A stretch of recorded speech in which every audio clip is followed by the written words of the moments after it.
मतलबी देवरानी। दिल्ली के एक घर में दो भाई गौरव और हर्ष अपनी पत्नियों पूनम और निशा के साथ रहते हैं।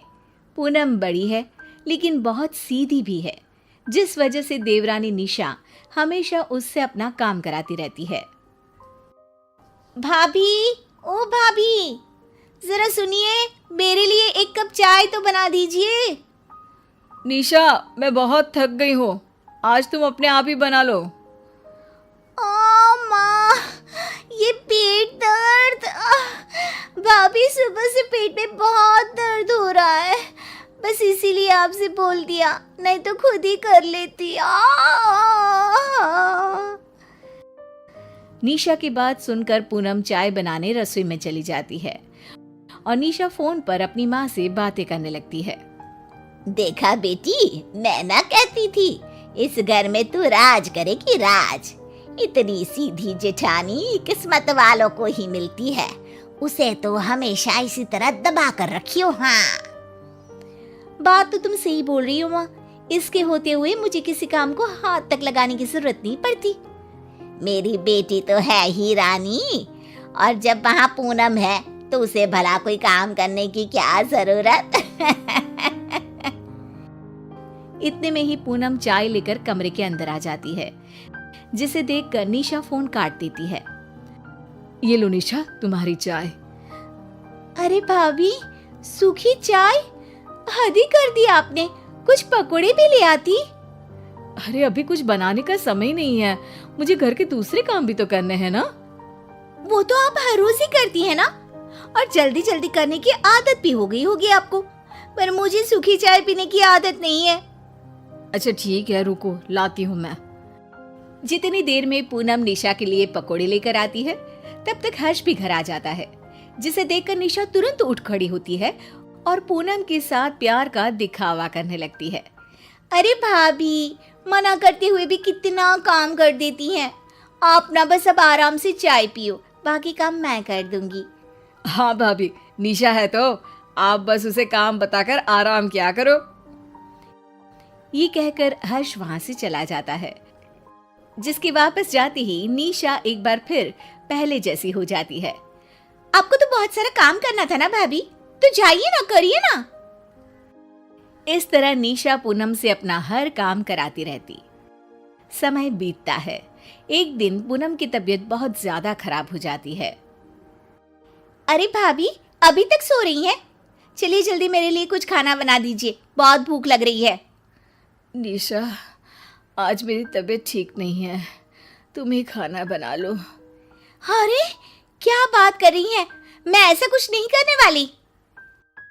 ऐसा बोलकर निशा कमरे से बाहर चली जाती है।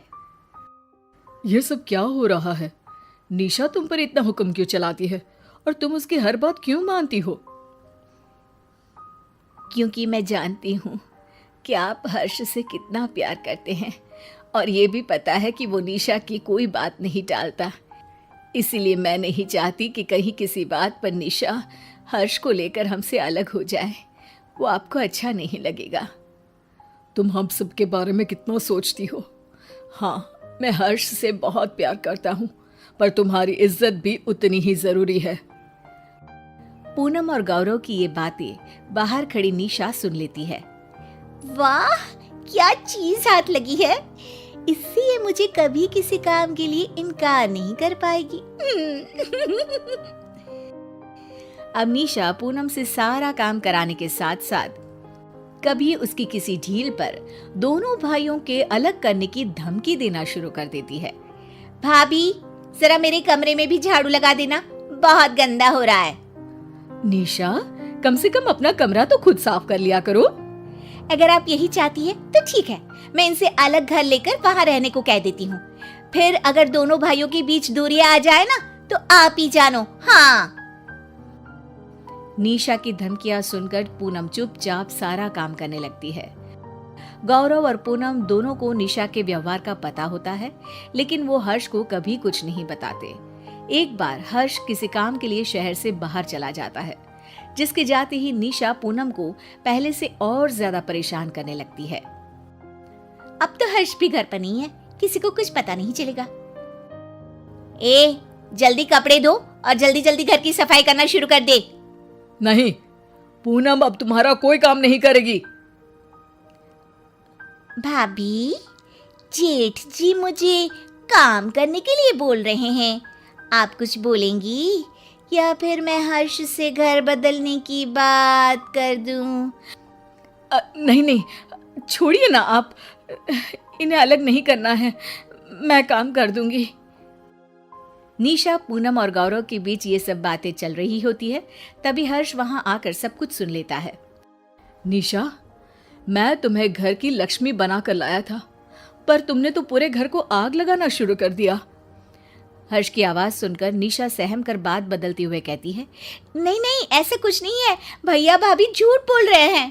कौन सच बोल रहा है, कौन झूठ, मुझे सब पता है। जो मेरे भैया भाभी की इज्जत ना कर सके, मुझे ऐसी पत्नी इस घर में नहीं चाहिए।